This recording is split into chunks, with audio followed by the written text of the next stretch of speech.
They thought they could replace me. My father-in-law, Richard Whitmore, CEO of the company I'd helped build for 7 years, walked into my office on a Tuesday morning in March and fired me. Not because I'd done anything wrong, not because the company was struggling, but because I'd married his daughter against his wishes, and he'd been waiting 7 years for the perfect moment to destroy me. He replaced me with his nephew, Brandon, a 26-year-old business school graduate with 0 real-world experience, a trust fund bigger than his brain, and a last name that apparently qualified him for a job he had no ability to do. What Richard didn't know, what he couldn't have known, was that I'd been planning for this exact moment for the past 2 years. Ever since the night I overheard him tell his brother that I was temporary, that I was useful but expendable, that once I'd fixed all his company's problems, he was going to throw me away like garbage. And now, 18 months after he fired me, I didn't just get revenge. I bought his company. I walked into that boardroom as the new majority shareholder, as the man who now controlled Whitmore Industries, and I watched the blood drain from Richard's face as he realized that he no longer owned the company his father had founded. 60 years ago, he now worked for me, his son-in-law, the man he'd called not good enough, more times than I could count. This is that story. My name is David Chen. I'm 36 years old. I live in Charlotte, North Carolina, and this is how I went from fired employee to CEO of the company that tried to destroy me, and why winning everything I ever wanted somehow feels like I lost something I can never get back. But before I tell you about the acquisition, before I tell you about the boardroom confrontation and the legal battles and the moment, right, Richard realized I'd beaten him at his own game. I need to take you back to the beginning. I need to tell you about Emma, because none of this would have happened without her. And understanding why I did what I did requires understanding what she meant to me, what her father took from us, and why revenge became the only option I could see. I met Emma Whitmore 9 years ago at an industry conference in Atlanta. I was 27 years old, working as a senior analyst at a mid-sized consulting firm in Boston. I'd been with the firm for 3 years, building a reputation as someone who could walk into a struggling manufacturing company, analyze every aspect of their operations, and give them a roadmap to profitability. I was good at my job. Really good. I could look at a factory floor and immediately spot inefficiencies. I could analyze supply chain logistics and find cost savings others missed.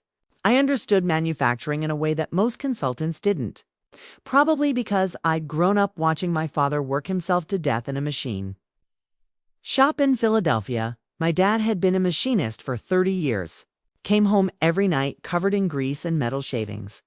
Too tired to do anything but eat dinner and fall asleep in front of the TV, he died of a heart attack when I was 22, 3 months before I graduated from Penn State with a degree in industrial engineering. I'd watched my father give everything to companies that saw him as replaceable, as just another worker on the floor. And I'd promised myself I'd never be replaceable. I'd be valuable, indispensable, the person companies needed, not someone they could throw away.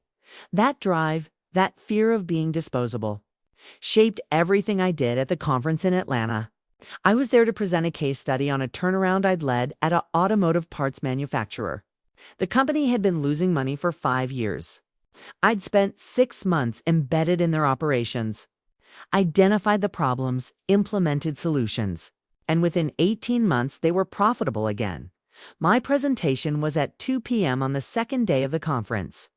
Attendance was moderate, maybe 150 people. Industry professionals, executives, other consultants. And Emma. I noticed her immediately. She was sitting in the 3rd row, taking notes, actually engaged with what I was saying. Most people at these conferences are half asleep or checking their phones. But she was leaning forward, making eye contact, nodding at key points. She was beautiful. Late 20s, dark hair pulled back in a professional bun, sharp blue eyes that seemed to see right through you. She wore a gray business suit that somehow managed to be both professional and elegant. After my presentation, during the networking session, she approached me. "That was excellent," she said, extending her hand. Emma Whitmore. I'm VP of Business Development at Whitmore Industries. David Chen, thank you. I'm glad someone was actually listening. She laughed. It was a real laugh, not the polite conference networking laugh. I was definitely listening.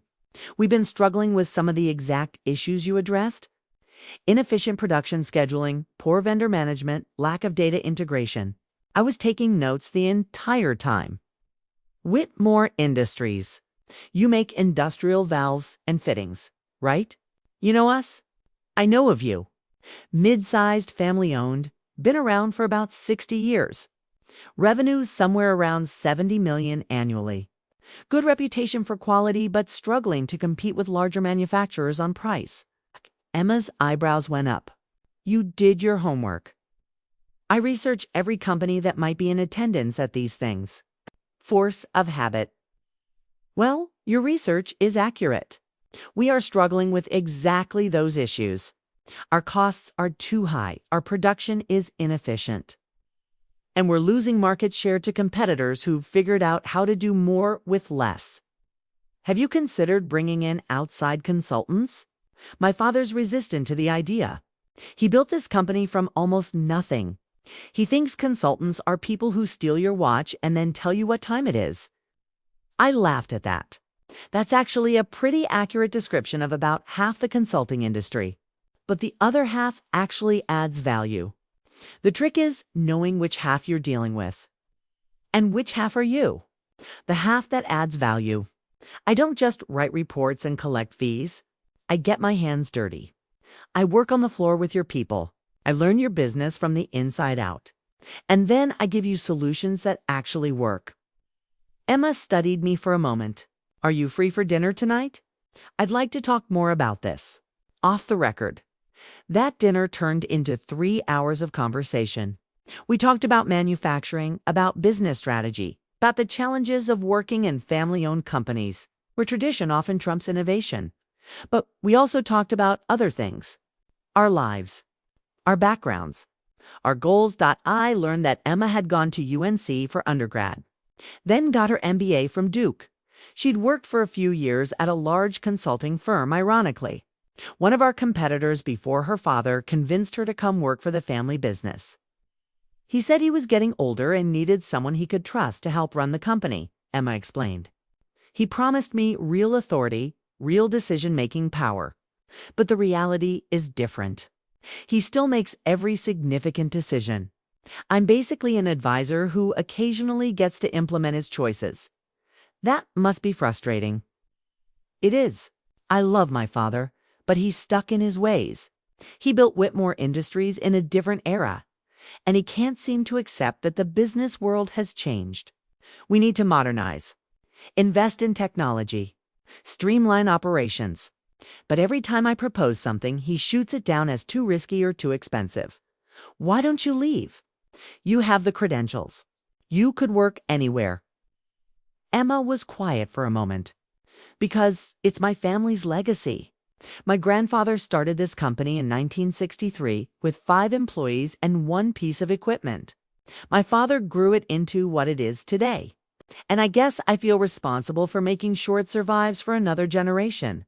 Do you have siblings? No, it's just me. Which means if I don't take over eventually, the company probably gets sold or shut down when my father retires. And I don't want that. I want to prove I can run it. I want to show my father I'm capable of leading Whitmore Industries into the future. I understood that feeling. The need to prove yourself. The drive to show you're worthy. We kept talking until the restaurant closed.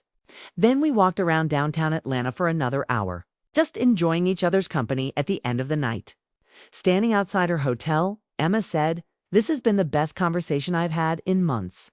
Maybe years. Same here. I know this is probably unprofessional, but would you want to have dinner again sometime? When we're both back in our respective cities, I'd love that." We exchanged numbers. And over the next few months, we talked almost every day. Long phone calls that started about business and evolved into everything else. She was smart, funny, ambitious, kind. She challenged me intellectually, made me laugh, made me think about things differently. 6 months after that conference, I flew to Charlotte for a weekend to visit her. We went to restaurants, walked through parks, talked for hours. By the end of that weekend, I knew I was in love with her. 3 months later, I quit my job in Boston and moved to Charlotte. I took a position at a smaller consulting firm that paid less, but allowed me to be in the same city as Emma. We dated for a year, and it was the happiest year of my life. Emma was everything I'd ever wanted in a partner. She was brilliant and driven, but also compassionate and thoughtful. She pushed me to be better while accepting me for who I was. We talked about building a life together, about our future, about the possibility of me eventually working with her at Whitmore Industries. My father would never go for it, she said one night over dinner. He's very traditional.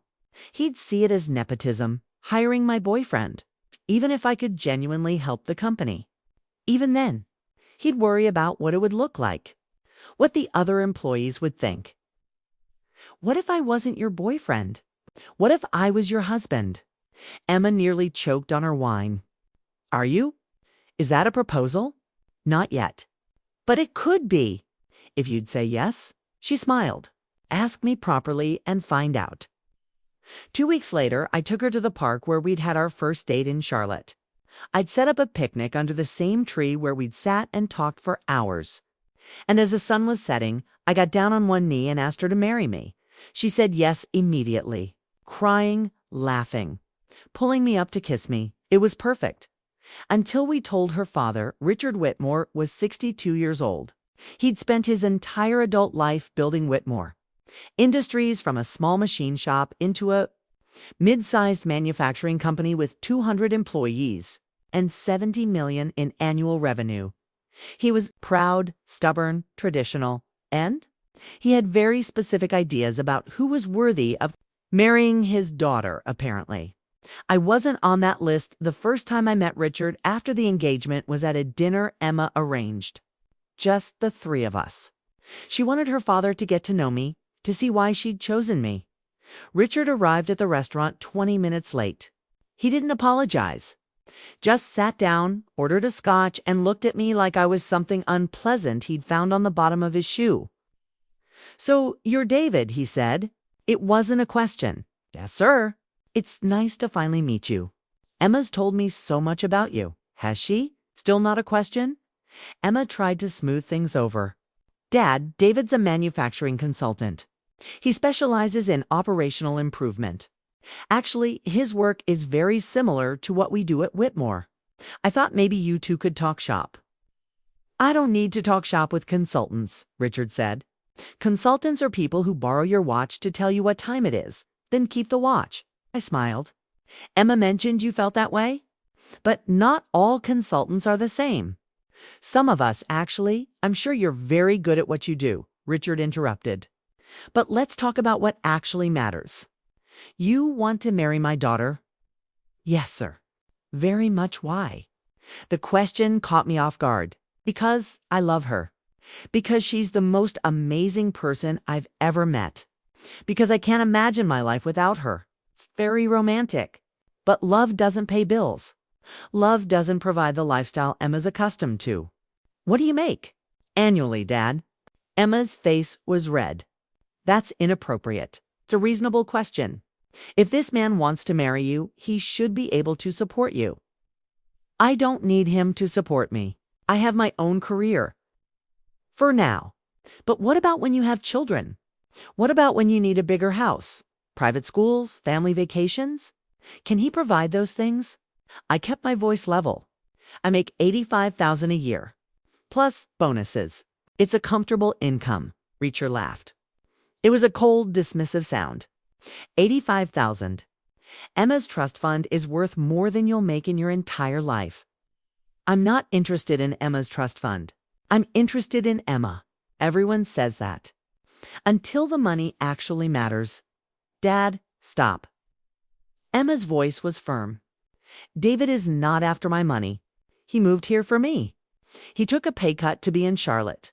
He's proven he cares about me, not what I have. Has he? Or has he made a calculated decision that marrying you gives him access to opportunities he'd never have otherwise?" "That's not fair," I said. isn't it? You're a consultant who specializes in manufacturing. I own a manufacturing company. Emma works for that company. If you marry her, suddenly you're family. Suddenly you're in a position to influence business decisions, to maybe even get hired yourself. That's quite convenient. I haven't asked for anything, not yet. The dinner went downhill from there. Richard spent the entire meal making passive-aggressive comments about my background, my income, my career prospects. Emma tried to defend me, but Richard just talked over her at the end of the night. As we were leaving, Richard pulled Emma aside. I couldn't hear what he said, but I saw Emma's face go pale. When she came back to me, she was shaking. What did he say? I asked. He said if I marry you, he'll cut me off. No trust fund. No job at the company. Nothing. My stomach dropped. Emma, if that's true, we need to think about this. There's nothing to think about. I'm marrying you. My father doesn't get to control my life. But your trust fund is just money. Yes, it's a lot of money. $3 million that I was supposed to get when I turned 30. But I don't care. I'd rather have a life with you than a life controlled by my father. Are you sure? Completely sure. Got married 3 months later. Small ceremony, just close friends and Emma's Uncle Thomas, who was Richard's younger brother and the company's CFO. Richard showed up but didn't speak to us. Didn't congratulate us. Didn't even look at me. He sat in the back row with his arms crossed, radiating anger and disappointment. Emma cried that night. Not because she regretted marrying me, but because her father's rejection hurt more than she wanted to admit. He'll come around, I told her. Once he sees we're happy, once he sees I'm not going anywhere, he'll accept us. I believed that. I really did. I was wrong. The first 2 years of our marriage were difficult financially. Emma did lose her trust fund. Richard followed through on his threat. He also made her life at Whitmore Industries miserable. He cut her responsibilities, excluded her from important meetings, and generally treated her like an assistant rather than a VP. She quit after a year. Couldn't take the humiliation anymore. I'm sorry, she said the day she gave her resignation. I know you moved here for me, and now I'm walking away from the family business. Don't apologize. You did the right thing. You shouldn't have to work for someone who doesn't respect you, even if that person is your father. Emma found a job at another manufacturing company. Smaller firm, but they valued her skills. She was happy there. Meanwhile, I was building my reputation as a consultant. I was taking on more complex projects, bigger clients. My income grew. We went from barely scraping by to comfortable. Not wealthy, but stable. We bought a small house in a nice neighborhood. Nothing fancy, but it was ours. We were building a life together, and despite Richard's absence, despite his rejection, we were happy. But I'd be lying if I said it didn't bother me. Richard's words echoed in my head constantly. Not good enough. After her money, can't provide for her. I wanted to prove him wrong. I wanted to show him I was worthy of his daughter. I just didn't know yet how far I'd go to do that then. 3 years after our wedding, something unexpected happened. Richard called Emma. It was the first time he'd reached out since the wedding. Emma answered the phone, and I could see her face cycle through surprise, hope, wariness. Hi, Dad, she said cautiously. I couldn't hear his side of the conversation, but I watched Emma's expressions change as they talked. When she hung up 20 minutes later, she looked confused. What did he want? I asked. He wants to have dinner. All 3 of us. He said he wants to talk about what? He didn't say, but David, he apologized. He said he was wrong to cut me off, that he wants to repair our relationship after 3 years. Why now? I don't know, but I want to find out. Will you come to dinner? Of course. Part of me was suspicious. Richard didn't strike me as the type to admit he was wrong. But another part of me wanted to believe that maybe, finally, he'd come around. We met at the same restaurant where we'd had that disastrous first dinner 3 years earlier. Richard was already there when we arrived, sitting at a corner table, looking older than I remembered. More gray hair. Deeper lines around his eyes. Emma, he said, standing up to hug her. "Thank you for coming. Hi, Dad." He turned to me, extended his hand. "David." I shook it. His grip was firm. "Richard." We sat down. There was an awkward silence. Finally, Richard spoke. "I owe you both an apology. I've been thinking a lot over the past few years, and I realize I handled this situation poorly. I let my pride and my concerns about Emma's future cloud my judgment. I said and did things I regret." Emma's eyes were getting watery. "Dad, let me finish, please. David, I was wrong about you. I made assumptions based on limited information and my own biases. I convinced myself you were after Emma's money or trying to manipulate your way into the family business. But from what I understand, you've built a successful career on your own. You've provided for my daughter. You've made her happy. And that's what matters. I didn't trust this. Not yet. What changed your mind?" "Honestly, Thomas, my brother has been on my case for 3 years, telling me I'm being stubborn and foolish, that I'm missing out on my daughter's life because of my ego. And he's right. I've missed 3 years. 3 years of Emma's life, and I don't want to miss any more." Emma reached across the table and took her father's hand. "I've missed you too, Dad." "Which brings me to why I wanted to have this dinner," Richard continued. "Beyond apologizing, I have a proposition. For both of you. Here it comes," I thought. "Whitmore Industries is at a crossroads," Richard said. "We're facing increased competition from larger manufacturers. Our costs are too high. Our processes are outdated. Our margins are shrinking. If we don't make significant changes, we'll be out of business in 5 years. I tried to tell you that when I was still working there," Emma said. "I know, and I should have listened. But I'm listening now. And I need help, real help, from people who understand modern manufacturing." He looked at me. "David, I've been following your work. I've asked around about you in the industry. You have a reputation as someone who can turn struggling companies around. You understand operational efficiency. You know how to cut costs without sacrificing quality. And frankly, you know more about running a modern manufacturing operation than I do. What are you asking? I want to hire you. VP of Operations at Whitmore Industries. You'd have full authority over manufacturing, supply chain, logistics, process improvement. Real authority. Not a token position." I glanced at Emma. She looked as shocked as I felt. "What's the compensation?" I asked. "Base salary of $180,000. Annual bonus up to 50% based on performance. And equity. 2% of the company vesting over 4 years. 2% of a $70 million company. That was nearly $1.5 million in equity if I stayed for 4 years. Why?" I asked.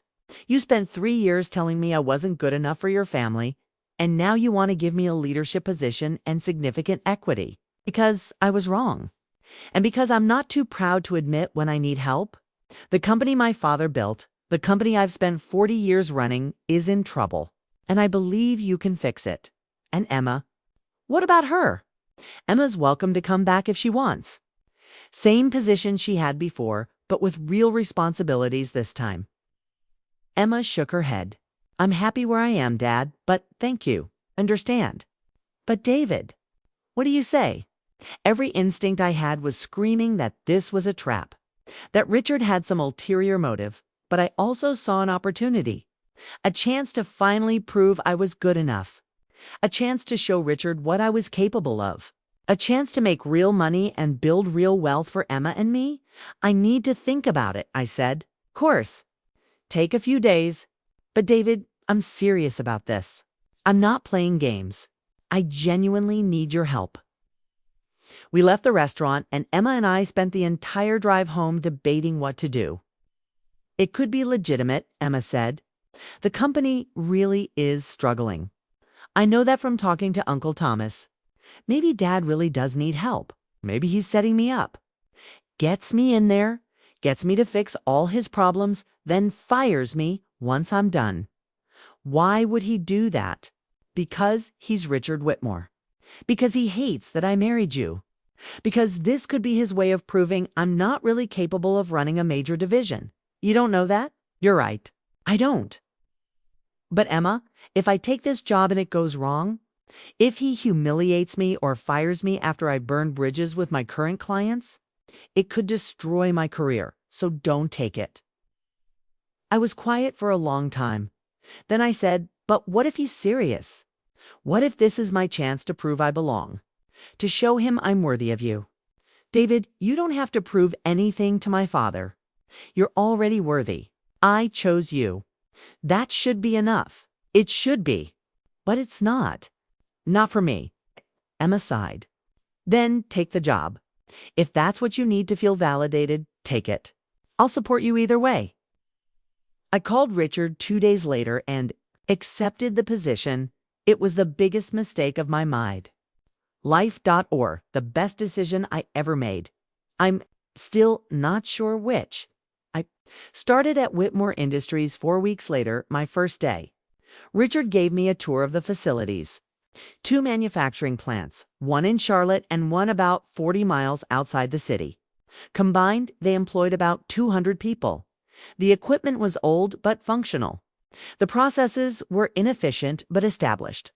The workforce was experienced but set in their ways. It was exactly the kind of challenge I built my career on. I'm giving you complete authority, Richard told me as we walked through the main production floor. You want to change processes? Change them. You want to replace equipment? Replace it. You want to restructure teams? Restructure them. Just show me results. What kind of results are you looking for? Reduce costs by at least 10%. Increase production capacity by 15%. And do it within 18 months. Those were aggressive targets, but achievable if I had real authority. I'll need to hire some people, I said. A strong operations manager, a supply chain analyst, maybe a process engineer, whatever you need. For the first 6 months, it was incredible. I threw myself into the work completely. I spent every day on the production floor, talking to workers, watching processes, identifying bottlenecks and inefficiencies. I discovered that Whitmore Industries was running equipment from the 1990s that should have been replaced a decade ago. They were using manual scheduling systems that resulted in constant production delays. Their supply chain was a mess, with no real vendor management strategy. In short, it was a consultant's dream. Clear problems with clear solutions. I started making changes immediately.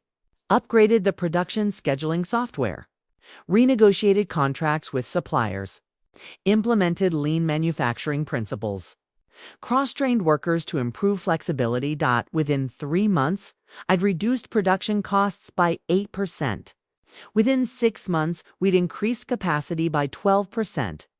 Richard praised me publicly. At board meetings, at company town halls, in one-on-one conversations. He told everyone I was the best hire he'd ever made. David's transformation of our operations has been remarkable, he said at a quarterly all-hands meeting. He's brought modern thinking and rigorous analysis to challenges we've been struggling with for years. This is exactly what Whitmore Industries needs to remain competitive. Emma was thrilled. I told you it would work out. My father's finally seeing what I've always seen in you. I wanted to believe her. I wanted to believe that. Richard had genuinely changed his opinion of me, but there were small things that bothered me. Richard would schedule important meetings and forget to invite me.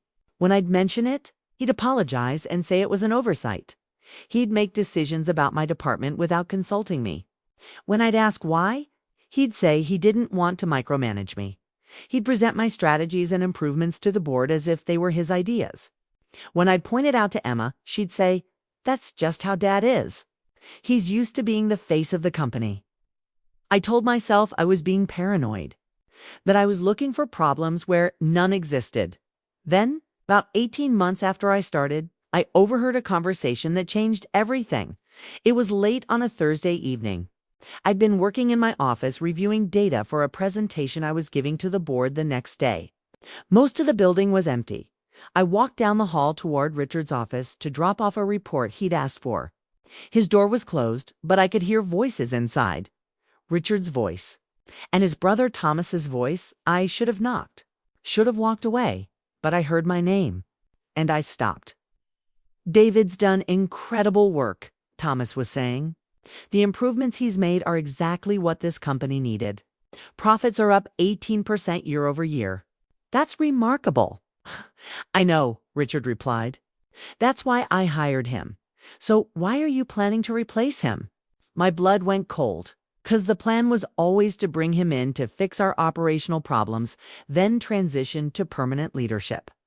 Someone from the family. You mean Brandon? Yes, my nephew has been learning the business. He'll graduate from Wharton next spring with his MBA, and he's ready for a leadership role. Richard Brandon is 26 years old. He's never worked a real job, and David has transformed this company. David's a capable operations manager, but he's not family. He's not a Whitmore, and ultimately, that matters. You're making a mistake. I'm protecting my family's legacy. Whitmore Industries has been family-owned and family-run for 60 years. I'm not going to break that tradition for someone who married into the family 3 years ago. What about Emma? She's your daughter. Doesn't that make David's family? Emma made her choice. She chose him over her family, over her trust fund, over everything I'd built for her. And I've accepted that. But accepting their marriage doesn't mean I have to hand David control of my company permanently. So what's the plan? You fire him after he's fixed everything. Not fire, transition. We'll create a different role for him. Something senior sounding, but with less authority. And we'll promote Brandon to VP of Operations. I'll never accept that. He'll quit. Probably. But by then, we'll have everything we need from him. All his process improvements will be documented. All his vendor relationships will be established. The foundation will be set. We can build on it without him. This is ruthless, Richard. This is business. David's been well compensated. He'll walk away with equity worth over $1 million. That's more money than he ever would have made as a consultant. He should be grateful. Grateful. You're using him. I'm using his skills to save my company. There's a difference. I stood in that hallway, my heart pounding, my hands shaking as they continued talking. Everything made sense now. The job offer, the praise, the authority. It was all a setup. Richard had hired me to fix his company's problems, and once I'd done that, he was going to replace me with his unqualified nephew and push me into some meaningless role until I quit. I wasn't family. I wasn't a Whitmore. So I didn't matter. I walked back to my office in a daze. Sat at my desk staring at nothing for over an hour. Then I went home and told Emma everything. She didn't believe me at first. David, you must have misunderstood. My father wouldn't do that. He's been so supportive of you. Emma, I heard him. Word for word. He's planning to replace me with Brandon. Brandon. My cousin Brandon. The kid who's been in business school for the past 2 years. He's getting his MBA, and according to your father, that qualifies him to run operations at a $70 million company. That's insane. That's what Thomas said. But Richard doesn't care. He said it's about family legacy, about keeping Whitmore Industries in Whitmore hands. Emma sat down heavily. So what do we do? Good question. I could quit. Walk away before Richard had the chance to humiliate me. Take my $1 million invested equity and find another job. But that felt like letting him win. Like proving I was exactly what he'd always thought I was. Someone temporary, someone disposable. Or I could stay. Keep working. Keep proving my value. Hope that when the time came, the board would see how valuable I was and refuse to let Richard replace me. But that was naive. Richard controlled 60% of the company. His word was law. The board couldn't overrule him even if they wanted to. Or. I could plan, prepare, get ready for the inevitable. And when Richard tried to replace me, I could fight back. Not with anger. Not with emotion, but with strategy. With leverage. With power. I'm not going to quit, I told Emma. And I'm not going to wait for him to fire me. I'm going to make sure that when the time comes, I have options. What kind of options? I don't know yet, but I'll figure it out. Over the next 12 months, I worked harder than I'd ever worked in my life. But I wasn't just working for Whitmore Industries anymore. I was working for myself, building my case, documenting every cost saving I generated, every process I improved, every problem I solved that I kept detailed records, emails, reports, data, presentations. I made sure that if Richard tried to take credit for my work, I'd have evidence showing exactly what I'd accomplished. I also started making myself indispensable in ways that went beyond operations. I built relationships with our largest clients, made sure they knew my name, knew my face, trusted me personally. I established direct connections with our key suppliers, negotiated deals that were contingent on my continued involvement. I made sure that if I left Whitmore Industries, the company would feel it immediately, not because I was vindictive, but because I needed leverage. I also started researching something I'd never seriously considered before: hostile takeovers. I spent nights reading about corporate acquisitions, leveraged buyouts, proxy fights. I reached out to old contacts from my consulting days who'd moved into private equity and investment banking. Hypothetically, I'd say if someone wanted to acquire a privately held company against the owner's wishes, how would they do it? You'd need to buy enough shares to control the board, one friend told me. In a private company, if you get 51%, you control everything. 51%. Richard owned 60%. Thomas owned 30%. Emma's trust, which she'd never received because of her marriage, technically still existed and controlled 10%. Though Richard administered it, if I could somehow get 30% from Thomas and convince Emma to fight for her trust shares, that would be 40%. Still not enough. Unless I could raise enough capital to make Richard an offer he couldn't refuse, or an offer he'd refuse. Giving me the excuse to approach other shareholders, it seemed impossible, insane. But I kept researching, kept learning, kept planning because I knew my time was running out. 2 years after I'd started at Whitmore Industries, Richard called me into his office. It was a Tuesday morning in March. I remember because Emma and I had celebrated our 6th anniversary the previous weekend. "David, have a seat," Richard said. His tone was friendly, almost warm, the same tone he'd used when he first offered me this job. I sat down, already knowing what was coming. "I want to talk to you about the future," he began. "You've done exceptional work here. Truly exceptional. When I hired you, I knew you were capable. But you've exceeded even my highest expectations. Thank you. Our costs are down 22% from when you started. Our production capacity is up 30%. Our profit margins are the highest they've been in company history. You've transformed this operation. I appreciate you saying that." "Which is why this conversation is difficult," Richard said, his expression shifting to something that might have been genuine regret. Which is why this conversation is difficult," Richard said, his expression shifting to something that might have been genuine regret if I didn't know better. "We're at a crossroads as a company.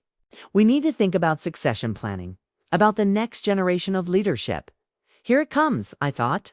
My nephew Brandon graduated from Wharton last month, top of his class. He's been interning here over the past year, learning the business, and I'm very impressed with what I've seen. "Brandon's a smart kid," I said carefully, "but he doesn't have operational experience. Not yet, but he's a Whitmore. He understands this company and his DNA in a way that... Richard paused, choosing his words carefully, in a way that someone from outside the family never quite can. There it was, the truth wrapped in diplomatic language. "So what are you saying, Richard?" "I'm saying that we're going to be making some organizational changes. Brandon will be taking over as VP of Operations. It's time for him to step into a leadership role. And what happens to me? We'd like to create a new position for you, Senior Advisor for Strategic Operations. You'd continue to provide guidance, work on special projects, mentor Brandon as he transitions into the role of demotion." "Not a demotion, a lateral move," different responsibilities, but still important to the organization. Richard, let's not pretend this is anything other than what it is.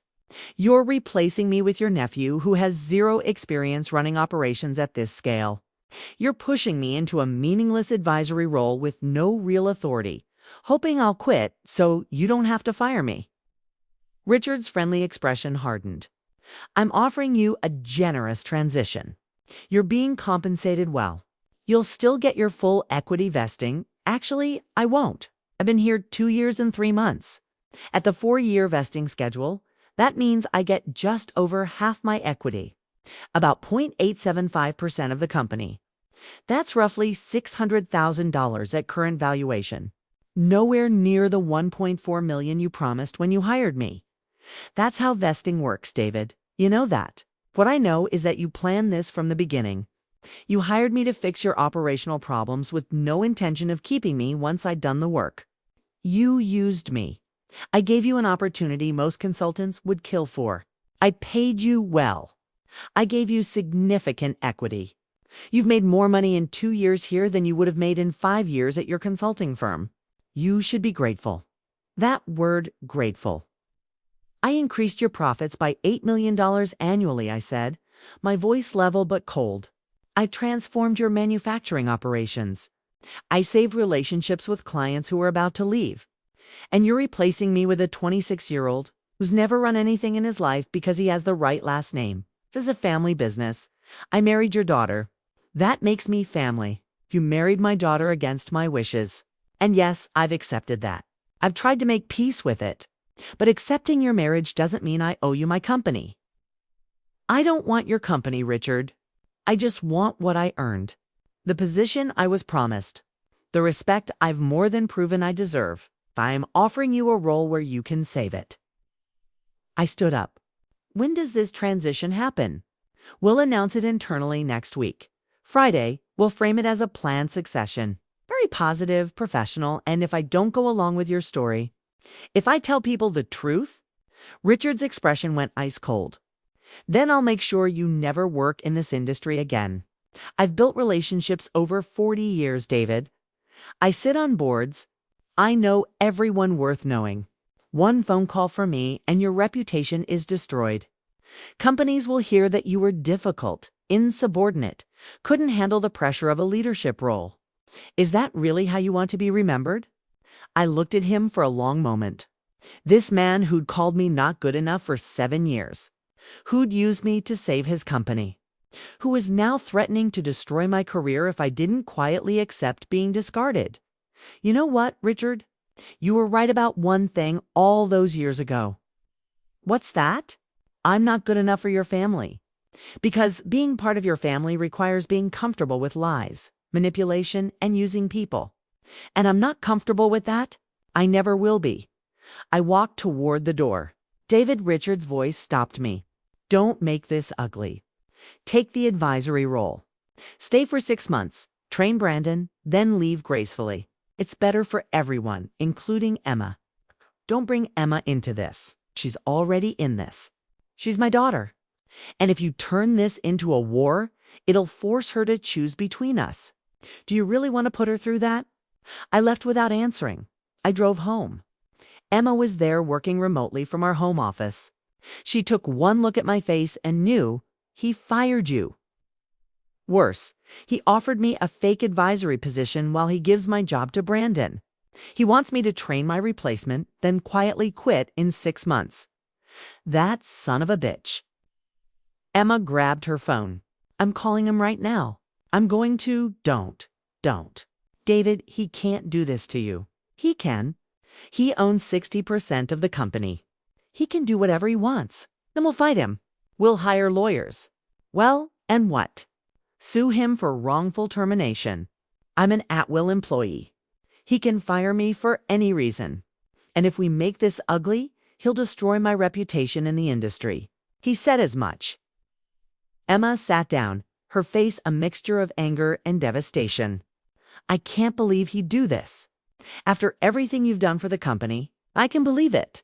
Because I heard him planning it 2 years ago, remember? I just hoped. I don't know what I hoped. That he'd change his mind. that the board would stop him, that my results would be enough to prove I belonged. You do belong. You've proven that 100 times over. Not to your father. To him, I'll never be anything but the outsider who married his daughter. We sat in silence for a while. Then Emma said quietly, "What are we going to do?" I'd been thinking about this moment for 2 years, planning for it, preparing for it. I'm going to take his company from him. Emma stared at me. What? I'm going to buy Whitmore Industries. I'm going to take control of the company he spent 40 years building, and I'm going to run it the way it should be run. David, that's impossible. Do you have any idea how much capital that would require? Whitmore Industries is worth at least $80 million. I know exactly how much it's worth.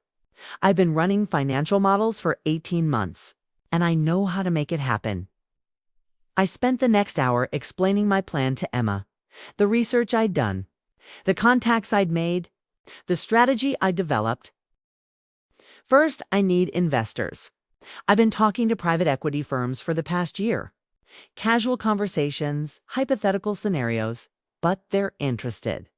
If I can present them with a solid acquisition plan, they'll give me capital. How much? 40 to 50 million. Maybe more if the deal is compelling enough. And how is the deal compelling? Because I can show them that Whitmore Industries is undervalued. Your father's been running it conservatively for years. With the right investments and the right leadership, we could double revenue in 5 years, triple it in 10. That's the kind of growth that gets investors excited.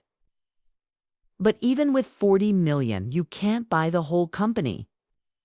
I don't need to buy the whole company. I need to buy enough shares to control it.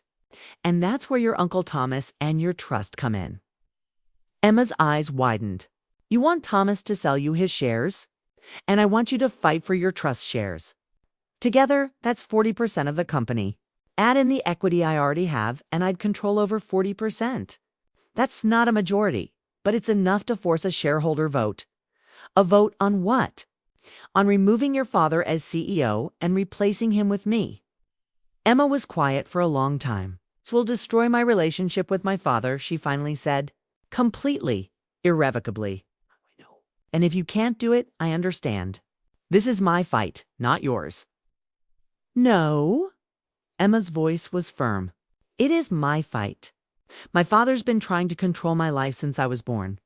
Who I dated, what I studied, who I married. And when I finally made my own choice, when I chose you, he spent 7 years punishing me for it, cutting me off, undermining you, making us both feel like we're not worthy of being part of the Whitmore family. She looked at me. I'm done letting him manipulate us. If you can really do this, if you can really take his company, I'm with you. 100%. This won't be easy. It'll take months, maybe a year, and there's no guarantee it'll work. I know, but we have to try. Because if we don't, if we just walk away, he wins. He gets to use you and discard you, and we get nothing but the satisfaction of taking the high road. Well, I'm tired of the high road. I want justice. I kissed her. Then let's get to work. Over the next 6 months, I worked 2 jobs. During the day, I went to Whitmore Industries and played the part of the gracious, professional executive transitioning out of his role. I met with Brandon, walked him through operational systems, introduced him to key contacts. Brandon was not impressive. He had a prestigious degree and could talk a good game, but he didn't understand manufacturing. Didn't understand the complexities of supply chain management or production scheduling or quality control. He thought leadership meant giving orders and expecting people to follow them within 2 weeks of taking over as VP of operations. He'd alienated half the production floor. By implementing changes without consulting anyone who actually did the work. Within a month, production efficiency had dropped 8% within 2 months. We've lost a major client who didn't want to work with some kid who doesn't know what he's doing. Richard was covering for Brandon publicly, but I could see the strain. The company I'd transformed was starting to slide backwards. Part of me felt vindicated. Part of me felt sick watching years of my work unravel. But mostly, I felt determined because every mistake Brandon made, every problem he created made my case stronger at night and on weekends. I worked on the acquisition. I put together a comprehensive presentation, 80 slides, complete financial analysis of Whitmore Industries, market research, competitive landscape, growth projections, a detailed 5-year strategic plan.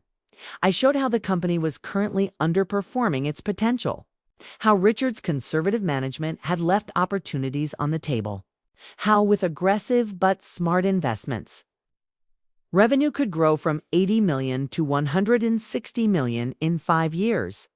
I emphasized my track record, the 22% cost reduction, the 30% capacity increase, the 8 million in additional annual profit I generated.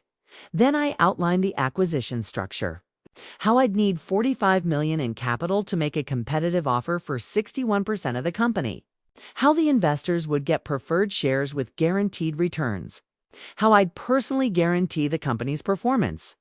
I took meetings in New York, Boston, Chicago, San Francisco. Why should we bet on you? One private equity partner asked. You're 34 years old. You've never been a CEO.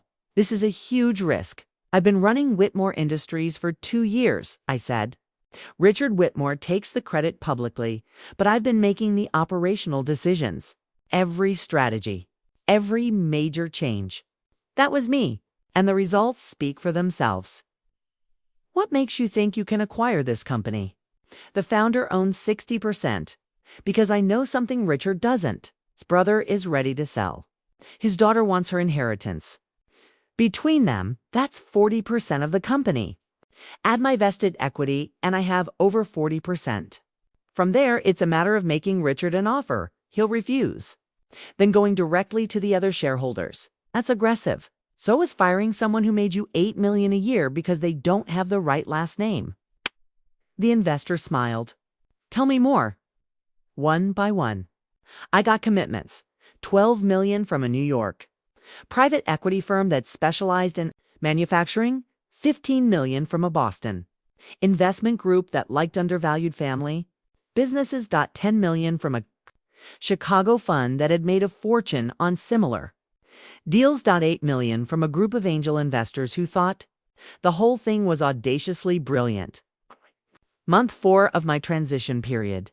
I had 45 million in committed capital. Now I needed the shareholders. Emma had already filed a petition with the probate court to get early access to her trust. We'd hired an excellent lawyer, a woman named Sarah Kim, who specialized in estate litigation. Your father structured this trust with restrictions specifically to maintain control over you, Sarah explained. You were supposed to get it at age 30 or with his approval if you married someone he deemed suitable. That's paternalistic and potentially challengeable. Can we win? Emma asked. Maybe. We'll argue that the trust conditions are unreasonable and constitute financial coercion. That your father used the trust as leverage to control your personal decisions. If we can convince a judge, you'll get access to the shares. How long will it take? 4 to 6 months, probably. Maybe longer if your father fights it, he'll fight it. Then 6 months minimum. While that played out, I focused on Thomas.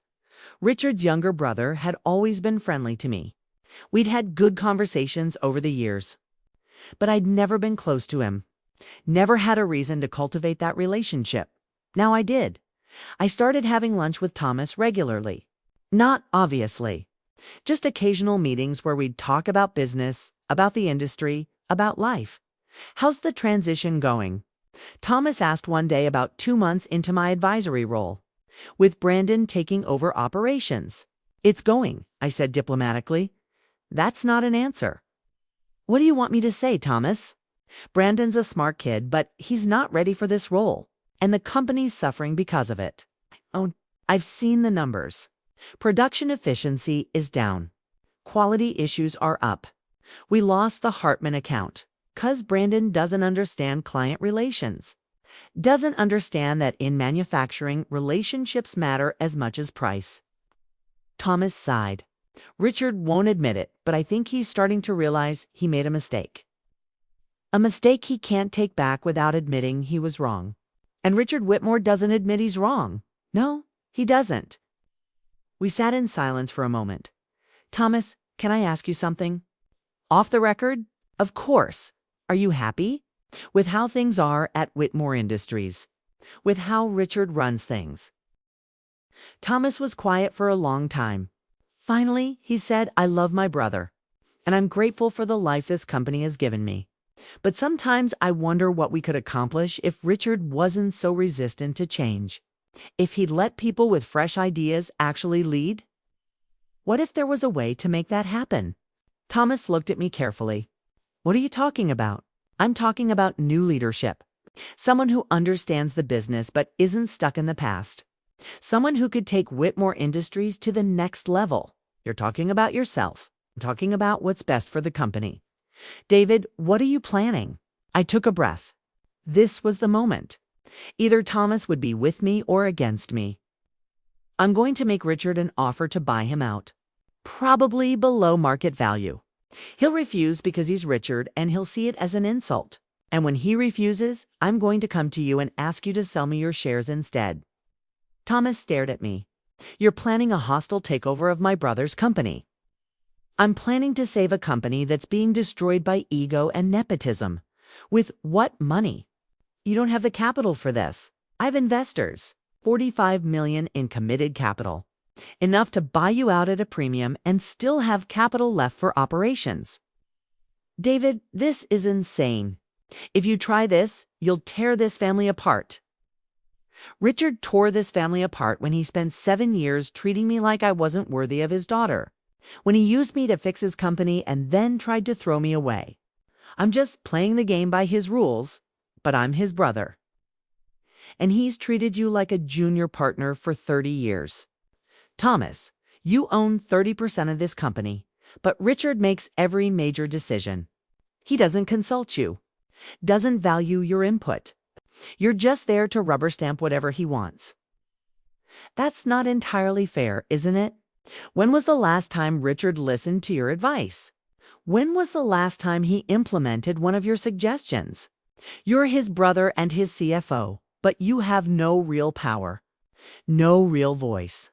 Thomas looked uncomfortable because he knew I was right. If you sell me your shares, I continued, you walk away with $30 million. That's a significant premium over current valuation. And you'll finally be free of the burden of managing Richard's ego.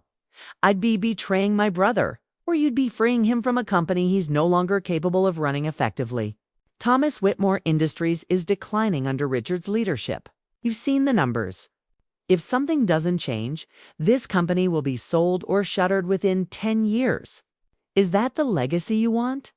Thomas was quiet for a long time. Finally, he said, I need to think about this. Take all the time you need. But Thomas, when you're thinking, remember that I'm offering you a choice. Richard never offers you choices. He just tells you what to do and expects you to follow. We finished lunch. I didn't know if I'd convinced him, but I'd planted the seed. 3 weeks later, Thomas called. I'm in, he said, but I have conditions. Name them. First, Brandon keeps a job. Not as VP of operations, he's clearly not ready for that. But I don't want my son unemployed because of this. Done. I'll find him an appropriate role. Second, you have to promise me this isn't just about revenge. That you actually care about the company and the people who work there. Thomas, I've spent 2 years of my life transforming Whitmore Industries. I increased profits by millions of dollars. I built relationships with every major client. I modernized systems that hadn't been updated in 20 years. I didn't do that for revenge. I did it because I believe in what this company can be. And third, this stays quiet until it's done.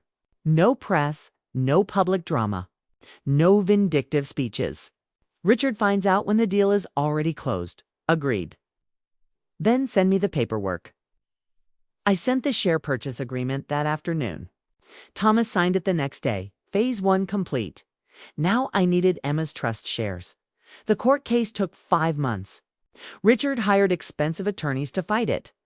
They argued that Emma was being manipulated by me, that she didn't understand what she was asking for. that the trust conditions were reasonable and standard. But Emma was fierce.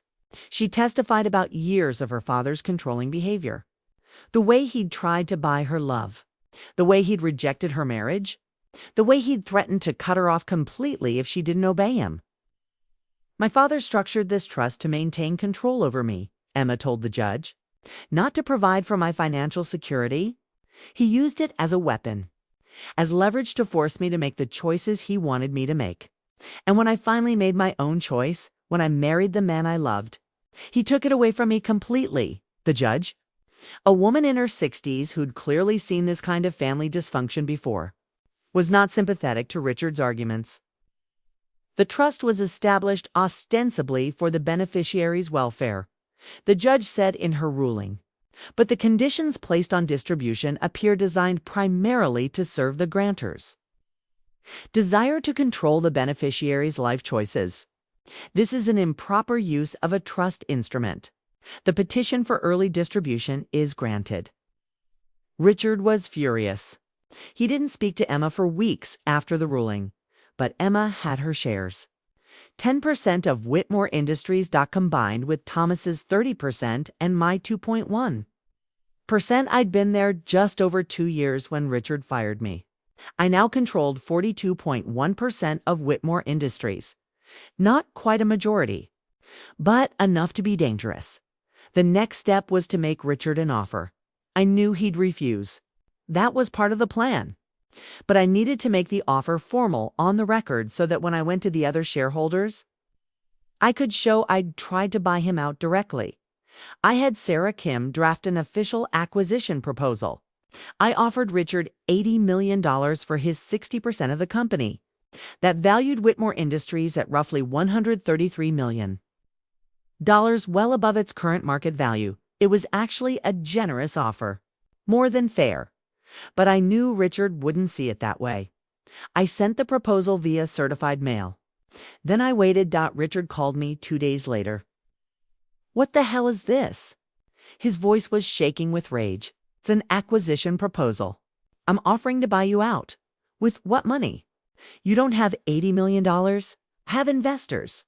They believe in my vision for Whitmore Industries. Your vision. You've been gone for 4 months. You have no idea what's happening at the company. I know exactly what's happening. Production is down. Quality is down. Client satisfaction is down. Brandon is destroying everything I built because he has no idea what he's doing. He's learning at what cost. How many more clients do you lose before you admit this was a mistake? This proposal is insulting. You're trying to steal my company for less than it's worth. I'm offering you above market value for a company that's declining under your leadership. It's actually quite generous. The answer is no. Absolutely not. And if you pursue this, if you try any kind of hostile action, I will destroy you. You understand me? I will make sure you never work again. I understand perfectly. Your answer is no. It's not just no. It's hell no. I'll make a note of that in the official record. Thank you for your time, Richard. Hung up. Perfect. Now I had what I needed. A formal offer. A formal rejection. Documentation that Richard had refused a fair buyout. Now, I could go to the other shareholders. I called an emergency shareholder meeting. Under the company bylaws, any shareholder controlling more than 20% could call a meeting with 2 weeks' notice. I controlled 42.1%. More than enough. Richard immediately hired a team of corporate lawyers to try to block the meeting. They filed motions, injunctions, arguments that the meeting request was invalid. But Sarah Kim was better. She cited every relevant precedent, every applicable bylaw. She made it clear that the meeting was legally required and Richard couldn't stop it. The meeting was scheduled for 2 weeks out. Friday morning, 10 a.m. Those 2 weeks were the longest of my life. Richard tried everything he could to stop me. He called my investors, trying to convince them I was unstable, vengeful, not capable of running a company. He called Thomas, begging him to reconsider, accusing him of betrayal. He called Emma, crying. telling her she was breaking his heart, that she was choosing a manipulative husband over her own father. Emma held firm. "Dad, you made your choice 7 years ago when you rejected David. Now we're making ours." Richard tried to rally the employees, telling them I was planning to gut the company, lay people off, destroy everything they'd built together. I sent a company-wide email refuting his claims, outlined my actual plan: investment in equipment, expansion into new markets, creation of new jobs. No layoffs. Several longtime employees reached out to me privately. "We hope you win," one production supervisor told me. "Things have gone downhill since you left." Finally, the day of the meeting arrived. I wore my best suit, navy blue, perfectly tailored. Emma wore a gray dress that made her look both powerful and elegant. We arrived at Whitmore Industries headquarters at 9:30.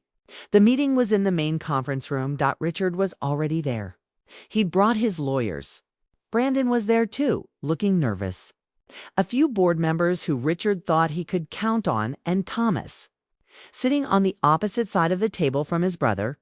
When Richard saw Thomas sit with us, his face went white. "You're really going through with this?" Richard said to his brother. "You're really going to betray me." "I'm doing what's best for the company," Thomas said quietly. "What you should have done years ago." The meeting began at exactly 10 a.m. Sarah Kim presented the motion. Proposal to remove Richard Whitmore as CEO of Whitmore Industries and appoint David Chen as CEO. Subject to board approval. "This is outrageous," Richard's lead attorney said. "Mr. Chen doesn't have majority control. This motion has no standing." "He doesn't need majority control to call for a vote," Sarah replied. "He needs the votes to win it. That's what we're here to determine." "Who's voting for this insanity?" "I am," I said. 42.1%. "That's not enough." I looked at Richard. "Actually, it's exactly enough. If Thomas votes with me and Emma votes with me, that's 52.1%. "You lose, Richard." Richard turned to Thomas. His face was a mixture of anger and desperation. "Tom, please don't do this. I'm your brother. You're my brother, but you're also destroying the company our father built," Thomas said. His voice was shaking. "I've watched you for 40 years, Richard. You've built something incredible. But you stopped innovating. You stopped listening. You started making decisions based on ego instead of what's best for the business." "That's not true." "It is true. You fired David, the best operational mind this company has ever had, because he married Emma, because he didn't have the right last name. And you replaced him with Brandon, who's a good kid but has no business running operations. You know what our production efficiency is right now? 16% below where it was when David was here. 16%. Brandon just needs more time. We don't have more time, Richard. We've lost 3 major clients in 4 months. Our profit margin is down. Our reputation is suffering. This isn't sustainable. So you're going to hand my company to him." Richard pointed at me. "To someone who's doing this purely for revenge?" "I'm not doing this for revenge," I said. "If I wanted revenge, I'd destroy your reputation publicly. I'd tell every client, every employee, every industry contact exactly what you did, how you used me, how you plan to discard me. But I haven't done that, because this isn't about you, Richard. It's about the company. It's about the 200 people who work here. It's about building something that lasts. You can't run this company. You don't have CEO experience. If I've been running this company for 2 years, you just took the credit for it. That's a lie, is it? Ask anyone on the production floor who they went to with problems. Ask the clients who they built relationships with. Ask the vendors who negotiated contracts. It wasn't you, Richard. It was me." The room was silent. "Let's vote," Sarah said. "All in favor of removing Richard Whitmore as CEO and appointing David Chen as interim CEO, subject to board ratification." I raised my hand. 42.1% in favor. Emma raised her hand. 10% in favor. Thomas raised his hand. His hand was shaking, but he raised it. 30% in favor. Sarah made the notation. That's 82.1% in favor. The motion passes. Richard Whitmore is removed as CEO. David Chen is appointed interim CEO, subject to board approval. Richard stood up slowly. He looked at Thomas, then at Emma, then at me. "You'll regret this," he said quietly. "All of you." "Maybe," I said, "but at least it'll be our choice to make. Not yours." Richard walked out. Brandon hesitated, looked at me with something that might have been respect or fear. Then followed his uncle. The room emptied slowly, until it was just me, Emma, Thomas, and Sarah. "It's done," Sarah said. "You control the company." I should have felt triumphant, victorious. This was what I'd been planning for 18 months. What I'd worked for, sacrificed for, risked everything for. But instead, I felt empty. "Are you okay?" Emma asked. "I just took your father's company from him. In front of his brother, his daughter, his employees. I'm not sure okay is the right word. He would have done the same to you. He tried to do the same to you." "No, but that doesn't make this feel any less brutal." Tom, I spoke up. "David, I want you to understand something. I didn't vote for you because I'm angry at my brother. I voted for you because you're right. The company was declining. Richard was making decisions based on pride, not business sense. Someone had to stop him. I appreciate that, Thomas. But my brother is stubborn. He won't accept this. He'll fight you. Try to undermine you. Make your life hell. I know. And if you can't handle that, if you can't handle running a company while dealing with Richard's sabotage, then we just made a huge mistake. I can handle it. I hope so. Because the hard part isn't over. It's just beginning." Thomas was right. The next 6 months were the most difficult of my life. Richard didn't go quietly. He still owned 60% of the company, which meant he was still the largest shareholder. I was CEO, but he had enormous influence. He immediately started calling clients, telling them the company was in chaos, that I was inexperienced, that they should consider moving their business elsewhere. We lost 2 more clients in the first month.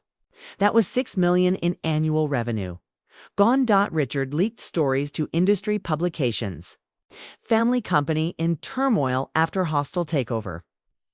Son-in-law forces out founder in power grab. The articles painted me as opportunistic, manipulative. Someone who'd married into a family to steal their wealth.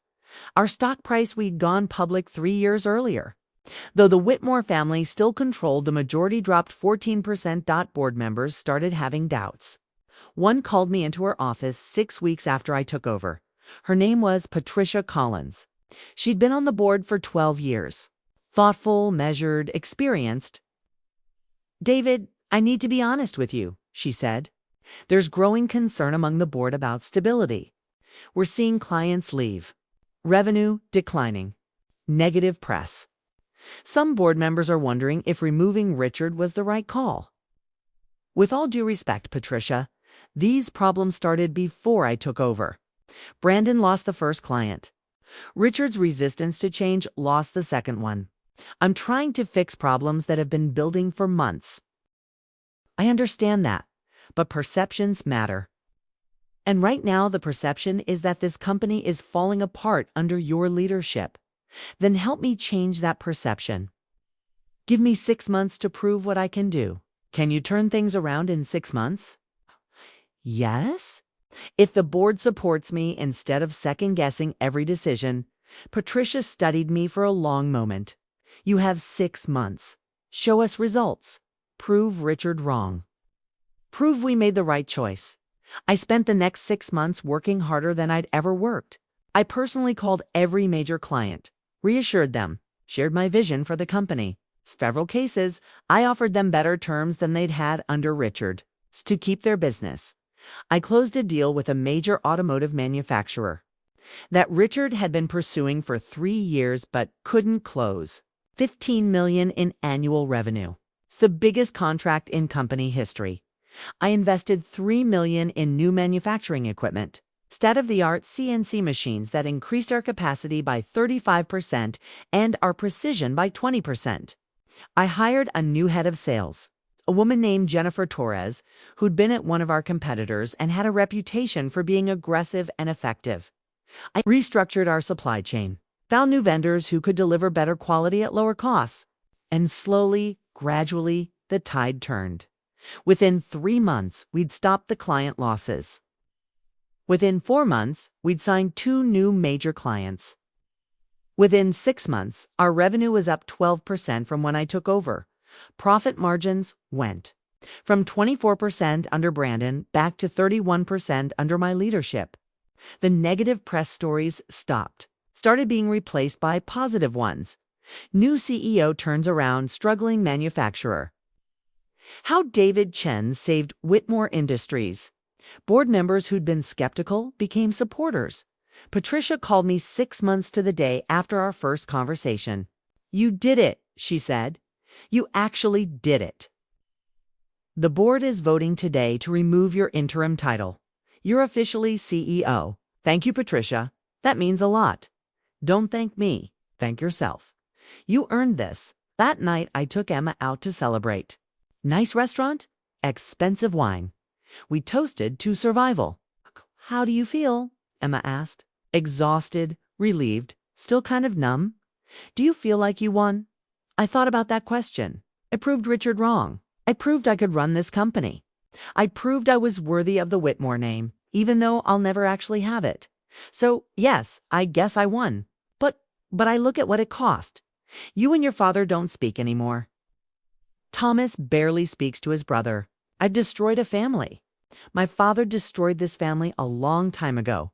You just refused to be his victim. Maybe, but Emma, sometimes I wonder if there was another way. A way that didn't involve so much pain. If there was, your father never would have allowed it. He's too stubborn. It's true, if there was, your father never would have allowed it. He's too stubborn, too proud. She was probably right. Over the next year, things continued to improve.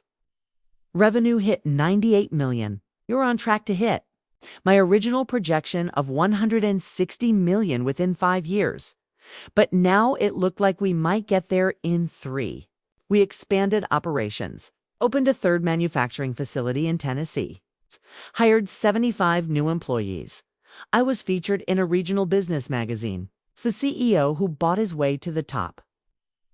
The article detailed the takeover but was mostly positive. Called me a strategic visionary and bold leader. Richard was quoted in the article, of course. David Chen is a capable operations manager, but time will tell if he has what it takes to lead this company long term. True leadership requires more than just technical skills. Even in defeat, he couldn't resist trying to undermine me. But the industry wasn't listening to Richard anymore. They were listening to results.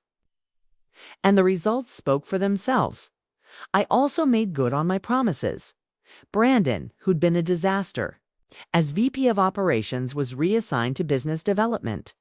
It turned out he was actually pretty good at schmoozing clients and making connections. He just had no business running operations. "I appreciate you not firing me," Brandon said one day, stopping by my office. "I know I screwed up. You were put in a position you weren't ready for. That wasn't your fault. Still, you could have thrown me out. You didn't, so thank you." After he left, I thought about that. About how Richard had used Brandon just like he'd used me. It's put him in a role he wasn't qualified for, then blamed him when it didn't work out. Richard had a pattern of using people. And I'd broken that pattern. Emma and I were happy. We'd bought a house. Nothing extravagant, but comfortable.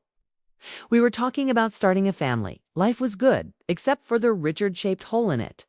Emma missed her father. She'd call him every few weeks. He never answered. She'd leave voicemails. He never called back. On her 30th birthday, she broke down. He didn't even send a card. She sobbed. Nothing. It's like I don't exist to him anymore.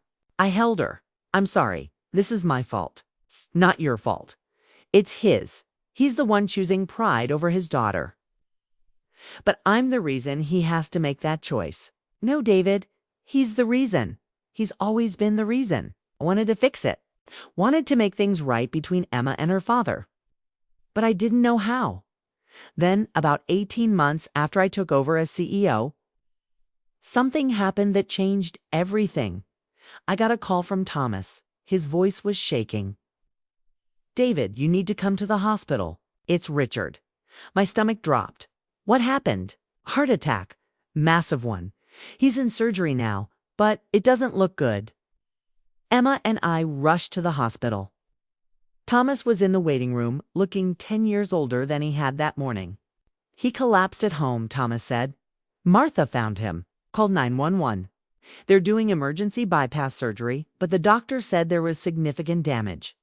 Emma was crying. "Is he going to die?"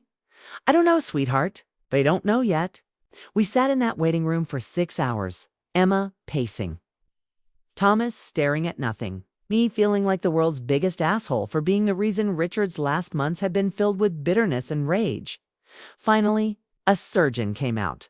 "He's alive," the doctor said. The surgery was successful. But he's had a major cardiac event. There's been damage to the heart muscle. He'll need extensive recovery and lifestyle changes. "Can we see him?" Emma asked. "He's in ICU, family only, and only briefly." Emma went in first. She was in there for 20 minutes. When she came out, her eyes were red but dry. "He's awake. He's weak, but he's awake." "What did he say?" "He said he loves me, that he's sorry, that he's been a stubborn old fool." Thomas went in next. Then they asked if I wanted to see him. I didn't want to. Didn't think Richard would want me there. But Emma said, "Go, please, for me." So I went. Richard looked small in that hospital bed, pale, fragile, connected to machines. Nothing like the powerful, intimidating man who'd rejected me 9 years ago. "David," he said weakly when he saw me. "Richard, I'm glad you're okay. Am I okay?" He laughed, but it turned into a cough. "I don't feel okay." The doctor said the surgery went well. The doctor's an optimist. Richard closed his eyes. I thought I was dying. On the floor of my house, thought that was it. "But you didn't die." "No. Unfortunately for you, I survived." "Why, unfortunately?" "Because now you have to deal with me for a while longer. The bitter old man who won't accept that you beat him." "Huh." I pulled up a chair, sat down next to the bed. "Richard, I didn't do this to beat you. I did it because you were going to throw me away. Because you used me and planned to discard me. Because I wasn't going to let you do to me what you've done to everyone else. Make them feel like they're not good enough." "No." His voice was barely a whisper. Thomas explained it. "What you overheard. My plan. So you admit it. What's the point of denying it? You were right. I hired you to fix my problems. Then I was going to replace you. Because you weren't family. Weren't a Whitmore. And I convinced myself that mattered more than competence. It mattered enough that you nearly destroyed the company." "Yes, it did." Richard opened his eyes, looked at me. "You saved it. The company. I've been watching the numbers. Thomas sends me reports. Revenue's up. Profits are up. You're doing exactly what I should have let you do 3 years ago. I appreciate you acknowledging that. I'm dying, David." The doctor said, I know what the doctor said. But I'm 65 years old. I just had a major heart attack. My father died at 68 from heart disease. I don't have long. Maybe a few years if I'm lucky. Richard, let me finish. Please, I don't have much time, and I need to say this. He took a labored breath. I was wrong about you. About everything. You weren't after Emma's money. You weren't using her. You genuinely loved her. And you genuinely cared about the company. I see that now. It's taken you 9 years to see that. I'm a stubborn man. It's my greatest flaw. I see what I want to see until reality forces me to see the truth. And today, on that floor, when I thought I was dying, all I could think about was Emma. How I'd pushed her away because I couldn't accept her choice. How I'd missed years of her life because of my pride. He looked at me with tears in his eyes. I don't want to die estranged from my daughter. I don't want my last memory to be of her choosing you over me and me punishing her for it. Then don't let it be. Emma's in the waiting room right now, terrified she's going to lose you. She doesn't care about the company. She doesn't care about the takeover. She just wants her father back. Does she forgive me? Ask her yourself, and you. Do you forgive me? I thought about that. About 9 years of being told I wasn't good enough. About being used and discarded. About fighting for a company that should never have had to be fought for. I'm working on it, I said finally. But Richard, forgiveness requires change. It requires you actually accepting Emma's choice. Accepting me. Not just saying you accept us, but actually treating us with respect. I can do that. I will do that. Then yes, I forgive you. Richard closed his eyes. Thank you. I stood to leave, David. Richard's voice stopped me.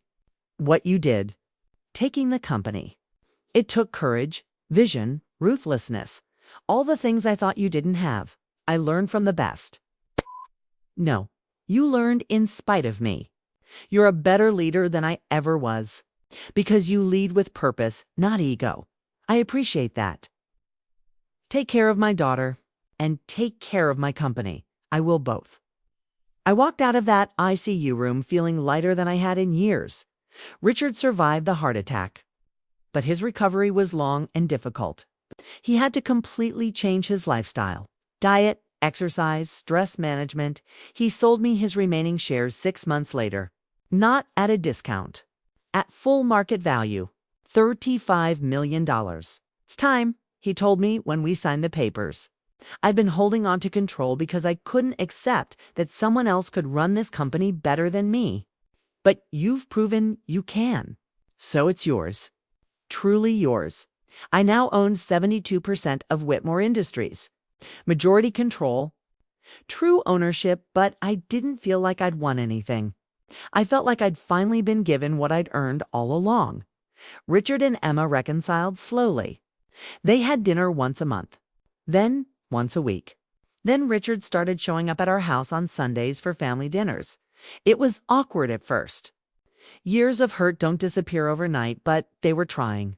That's what mattered. Richard met his granddaughter. When Emma gave birth to our first child 2 years after his heart attack, we named her Catherine after Emma's mother.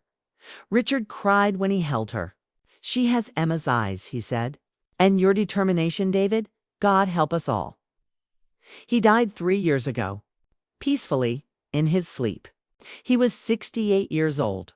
At his funeral, I gave the eulogy. Richard Whitmore was a complicated man, I said.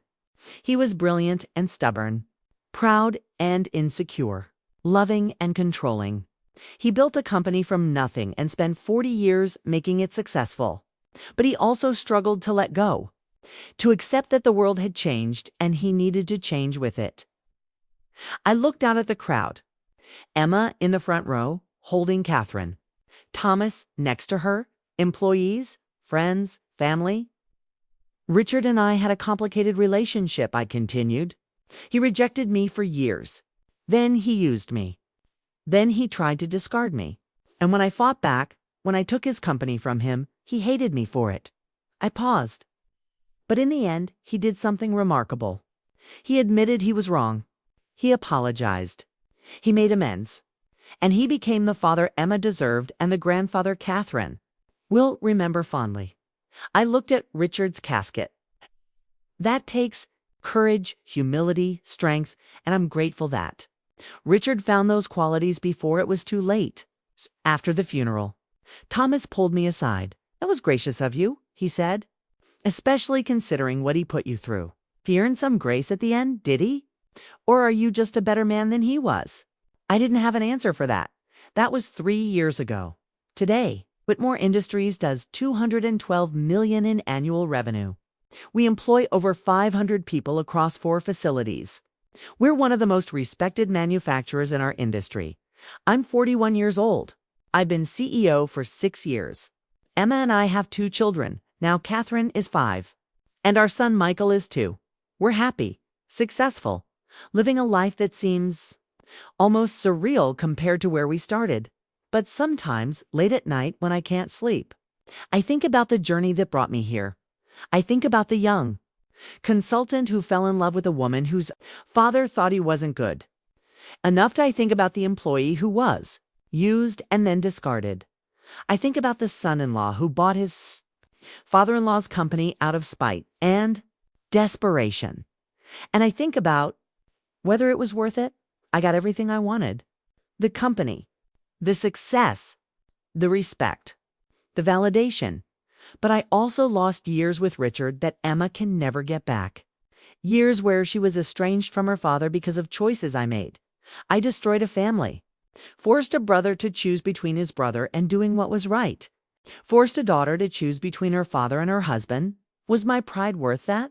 I tell myself, yes. I tell myself I had no choice, that Richard forced my hand. But late at night, when I'm honest with myself, I wonder if there was another way.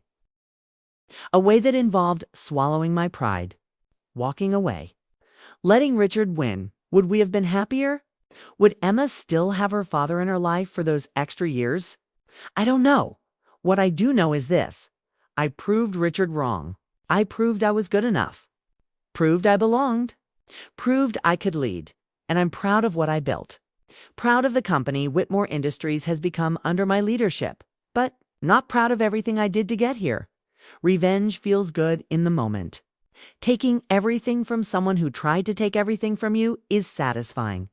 But once the anger fades, once the victory becomes routine, you're left with the consequences, and the consequences of my revenge were complicated. Yes, I got justice, but I also damaged relationships that took years to repair, and some never fully healed. My name is David Chen. I'm the CEO of Whitmore. Industries. I bought this company from the man who tried to destroy me, and I've spent 6 years proving I deserved it all. It's a success story, but like all success stories, it's complicated because winning came at a cost, and I'm still paying it every time. Emma looks at old photos of her father and gets that sad look in her eyes every time. Thomas mentions something Richard said or did, and there's that moment of awkward silence every time. I walk through this building and remember that I'm only here because I waged war against the man who built it. I don't regret fighting back. I don't regret refusing to be discarded, but I do wonder if I fought the right way, if there was a version of this story where I've still got the company, but didn't have to destroy relationships to do it. Maybe there was. Maybe there wasn't.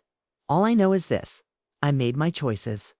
Richard made his, and we both have to live with the consequences.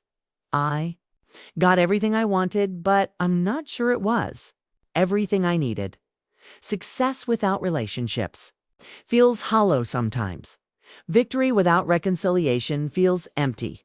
And power without forgiveness feels like just another kind of prison. I run a $200 million company. But the real question isn't whether I was successful, it's whether I was right. And I honestly don't know the answer. Maybe you do. Maybe you think I was justified. That Richard got what he deserved. That I did what I had to do. Or maybe you think I was vindictive.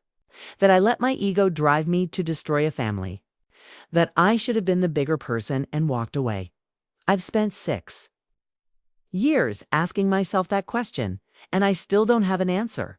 What I have is a company, a family, a life that's richer than anything I. Imagine when I was that 27-year-old consultant meeting Emma for the first time, and I have the knowledge that I proved everyone wrong who said I wasn't good enough.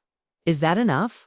I guess that depends on what you value, success or peace, victory or relationships, justice or forgiveness. I chose success, victory, and justice, and I got them, but I'm not sure I'll ever have complete peace, healthy relationships with everyone, or full forgiveness. Maybe that's the price of revenge. Maybe that's what it means to fight back. You win, but you also lose something you can never get back. My name is David Chen. I'm 41 years old.